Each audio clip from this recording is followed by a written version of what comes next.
صفای شما قربونتون برم جونم فدات شم جوونی رو هم میخونم چشم من میخوام از حضورتون خواهش کنم من اومدم براتون بخونم اگه اجازه بدین یا باید عکس بگیریم الان یا بخونیم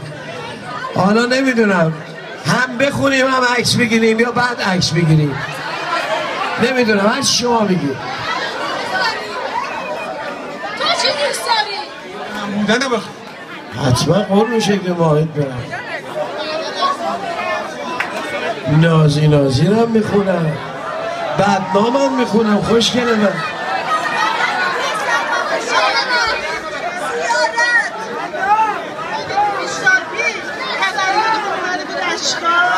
بله